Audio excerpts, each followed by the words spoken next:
নমস্কার বন্ধুরা, welcome back to my channel. আশা করি তোমরা খুব ভালো আছো, সুস্থ আছো। আজকে আমরা কোনো মানুষের জীবনে ঘটে যাওয়া কোনো ঘটনার কথা নয়, বাট একটি জায়গার বিষয়ে কথা বলবো, যেটা কনসিডার করা হয় মানে ভৌতিক দিক দিয়ে 3 নম্বর স্থান। তো জায়গাটা কোথায়? জায়গাটা হলো বেগুনকোদর রেলওয়ে স্টেশন। আমরা কম বেশি তোমরা দেখবে সবাই এই জায়গাটার ব্যাপারে শুনেছি, কোনো ভিডিওজে, বন্ধু বান্ধবের মুখে, বাবা মার মুখে, বা বহু প্রচলিত একটি জায়গা। ভৌতিক হিসাবেই তার পরিচয়, যে জায়গাটা ভৌতিক, হন্টেড। এবার জায়গাটা কেন হন্টেড, কারণ কি এই জায়গাটা বলা হয় বিগত 42 ইয়ার্স, 42 বছর ধরে স্টেশনটি বন্ধ ছিল। কেন বন্ধ ছিল, কি বৃত্তান্ত, সেটাতেই আমরা আজকে পুরো ডিসকাস করব। তো ঘটনাটা শুরু হয় 1960s-এ, ঠিক আছে? 1960s-এ ঘটনাটা কখন শুরু হয়, যখন মোহন বলে একজন স্টেশন মাস্টার ওখানে অ্যাপয়েন্টেড হয়। স্টেশনটা তখন নর্মাল, যেরকম বাকি 10টা স্টেশন, 5টা স্টেশন আমরা দেখি, সেরকমই লোকজনের যাতায়াত সবকিছুই ওখানে নর্মাল। কিন্তু হ্যাঁ, একটা অদ্ভুত বিষয় স্টেশনটার ব্যাপারে ছিল, সেটা হলো স্টেশনটা যেহেতু একটু অফ লোকেশনে ছিল, এই জন্য লোকজন খুব একটা ওই স্টেশনটায় যে প্রেফার করতো ট্রেন ধরা বা যাতায়াত করা, সেটা ঠিক নয়। তো স্টেশনটা ইউজুয়ালি ফাঁকাই থাকতো কম্পেয়ার টু বাকি যারা স্টেশনস আছে। But that was a normal station. তখন স্টেশনের মধ্যে কোনো অদ্ভুত বা ভৌতিক কিছুই তারা জানতো না, বা তারা সেটাকে বুঝতো না। তো যাই হোক, 1960 সালে মোহন বলে যখন লোকটি আসে, উনি as a station master appoint হয়। তো উনি যে নিজের জায়গাটা পান, সেটা যেরকম আমাদের এখন দেখি না, রেলওয়ে ট্র্যাকের পাশেই একটা স্টেশন মাস্টারের ঘর, ঠিক ওরকমই উনি আসেন ওনার ওয়াইফের সাথে। তো নর্মাল। এবার এর আগে যখন মোহন যেখানে স্টেশন মাস্টারের ডিউটি করেছেন, ইউজুয়ালি ওটা মর্নিং ডিউটি পেয়েছেন। তো তার জন্য এটা প্রথমবার ছিল যে সে কোনো নাইট ডিউটি করবে। তো সে এই জায়গাটার কোনো হিস্ট্রি তখন অ্যাজ সাচ তার জানা ছিল না, বাট কেউ তাকে বলেও নি। তো সে নর্মাল নিজের ডিউটি হিসাবে সে জায়গাটাকে অপারেট করতো। তো নিজের বাড়ি থেকে বেরিয়ে তাকে বেশ রাত্রিবেলায় আসতে হতো। স্টেশন যে ঘরটা ছিল আর ওনার যে কোয়ার্টারটা ছিল একটু ডিস্টেন্সে ছিল, 5-7 মিনিট। তো ওখান থেকে করে ওনাকে ডেলি আসতে হতো। তো ওনার জন্য একটু বিরক্তিকর ব্যাপার, কারণ এটা প্রথমবার উনি করছিলেন। তো যাই হোক, এবার উনি এমন জায়গায় ওনার ঘরটা ছিল যেখান থেকে উনি পুরো জিনিসটা, মানে পুরো ট্র্যাকটাকেই দেখতে পেতেন। মানে ইউজুয়ালি আমরা তাই দেখে থাকি, তাই হয়ে থাকে। তো উনি এরকম বসে বসে উনি ট্রেন যাতায়াত করছে, লোকজন যেটুকুনি দেখার সেটুকুনি দেখতে দেখতে উনি একটা জিনিস হট করে একদিন নোটিস করেন, যে একজন ভদ্র মহিলা একটা ট্রেনের পিছনে এমন ভাবে ছুটছেন অ্যাজ ইফ ট্রেনটা উনি মিস করে গেছেন, মানে রাদার মিসই করেছেন।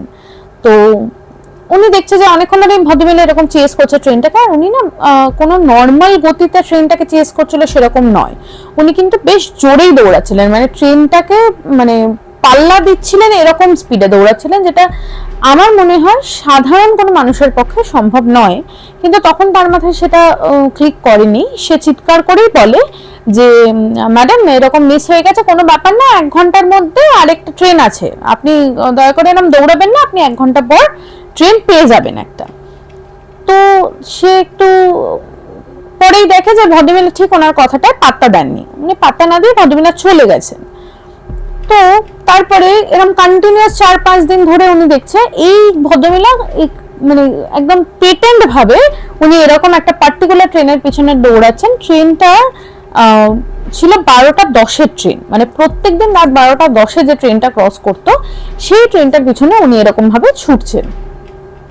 এবার ওর কাছে একটু ওর ভয় লাগলো বিষয়টা, কারণ কি মোটামুটি স্টেশনে যখন আসে প্রথম দিন ডিউটিতে, তখনই দেখে যে মোটামুটি যাদের যাদের শিফট ছিল সবাই নিজেরটা করে চলে গেছে স্টেশনে। ও আরেকটা লোক আছে মেবি, যে ওর সাথে থাকার কথা, হয়তো হেল্পার বা কিছু হবে। তো ওরা দুজন ছাড়া স্টেশন পুরোই ফাঁকা, আর কেউই নেই। তো ওর একটু ভয় লাগতে শুরু করে। তো ও ডিসাইড করে পরের দিন সকালবেলা যে স্টেশন মাস্টার থাকবে বা লোকজন থাকবে তাদের সাথে গিয়ে এই বিষয়টা ডিসকাস করবে। হতে পারে তারা জানে আর ও জানে না, হতেই পারে। তো এবার কি করে, পরের দিন সকালবেলা ও গিয়ে স্টেশন মাস্টারকে বলে যে, দেখুন না, এরকম একজন ভদ্রমহিলা ডেইলি এরকম ট্রেনের পিছনে ছোটে, 12টা 10-এর যে ট্রেনটা, আর তারপরে যখন উনি চলে যান নিজের বাড়ির দিকে, তার আগে উনি আমার স্টেশনে জানলায় এসে খুব রাগের সাথে, খুব বিতৃষ্ণার সাথে উনি আমার দিকে তাকিয়ে থাকেন, মানে অ্যাজ ইফ আমি খুব বড় কোনো অন্যায় করেছি বা দোষ করেছি। আর ওনার চোখে মানে এতটাই লাল ওনার চোখটা যে মনে হয় যেন রক্তবর্ণের চোখ বলে না, ওরকম। তো সবাই ওনাকে নিয়ে খুব হাসাহাসি করে যে কি দেখছো তুমি, কি দেখছো, অদ্ভুত বিষয়, এই নিয়ে খুব মজা করে, ওর খুব মজা ওরে মোহনের। কিন্তু ওদের মধ্যে মোহনের একজন বন্ধু ছিল, সে বলে যে ভাই তুই চিন্তা করিস না, ঠাকুরের নাম নিবি সবসময়, ঠাকুর সাথে আছে, কিছু খারাপ হবে না, ঠিক আছে চল একটা কাজ করি, আজকে রাত্রিবেলা আমি তোর সাথে থাকবো স্টেশনে, মানে আমি দেখবো যে কি অসুবিধা হচ্ছে। যেহেতু ওরা দুজন বন্ধু ছিল, তো মনে হলো ঠিক আছে বন্ধুর জন্য তো এইটুকুনি করা যেতেই পারে। তো ও যথারীতি রাত্রিবেলা ওর ডিউটি শেষ হওয়ার পরে, মানে ওর তো দিনের ডিউটি, ও শেষ হয়ে যাওয়ার পরে ও স্টেশনে, মানে ওই স্টেশন মাস্টারের ঘরে অপেক্ষা করে মোহনের জন্য, যে এলে দুজনেই রাত্রিবেলা একসাথেই থাকবে, দেখবে কি বিষয়, কি কিছু যদি ওর বন্ধুকে হেল্প করতে পারে। তো এরকম 12টা বেজে গেছে, 12:05, তখনও মোহন আসছে না। ও ভেবেছে এই আসবে বাট আসছে না। 12:10 বেজে গেছে, কিন্তু ও কিন্তু কিছু দেখেনি, মানে কোনো মহিলাকে দৌড়াতেও দেখেনি, আর মানে কোনো ট্রেনের সাথে কোনো অস্বাভাবিক আচরণ কিছু দেখেনি, যেরকম নর্মাল ট্রেন যায় সেরকম নর্মাল ট্রেন গেছে, ও কিছুই দেখতে পাইনি, কেউই জানলায় এসে দাঁড়ায়নি, কেউই ওকে বিরক্ত করেনি, এরকম কিছুই হয়নি। তো একটু চিন্তা হচ্ছিল, হই ও কি করে, ও ভাবে যে না এবার একটু মোহনের বাড়িতে গিয়ে দেখি যে ও এলো না কেন, মানে কি বিষয়, কি প্রবলেম হয়েছে। তো এরকম মোহনের বাড়ি যায়, মানে মোহনের বাড়ির সামনে গিয়ে যখন পৌঁছায়, তখন ও দেখে এরকম মোহনের বাড়ির গেটের সামনে মোহন আর মোহনের বউ মৃত অবস্থায় পড়ে আছে। ওর ব্যাপারটা ভীষণই অবাক লাগে যে এই সকালবেলায় মোহন এসে আমাকে এই ভদ্রমহিলার কথা বললো, তারপরে এখন রাত্রিবেলা দুজনেই একসাথে এরকম অস্বাভাবিক ভাবে মৃত হয়ে পড়ে আছে, তো নিশ্চয়ই কিছু কানেকশন আছে।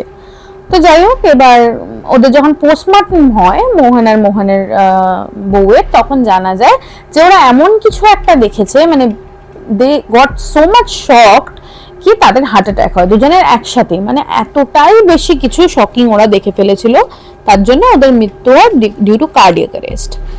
তো তারপরে মানে এটা নিয়ে খোঁজ করতে করতে করতে করতে মোহনের বন্ধুটা জানতে পারে যে এরকম 1954, if I am not wrong, 1954-এ এরকম একজন ভদ্রমহিলা ওই গ্রামে থাকতেন, আর ওনার হাজবেন্ড মিলিটারিতে ছিলেন। তো ওয়ার টরের সময় ওনার হাজবেন্ড মারা যায়। তো এবার ওনার হাজবেন্ড মারা যায়, ওনার ছেলে যে ছিল সে বাইরে পড়তে যায়। তো এরকম উনি একাই দিন কাটাতেন, একাই থাকতেন, একাই সবকিছু। এবার একদিন এরকম ওনার ছেলে চিঠি আসে যে ওর ছেলে গ্রামে ফিরছে, আর রাত্রিবেলা ট্রেনে করে ফিরবে।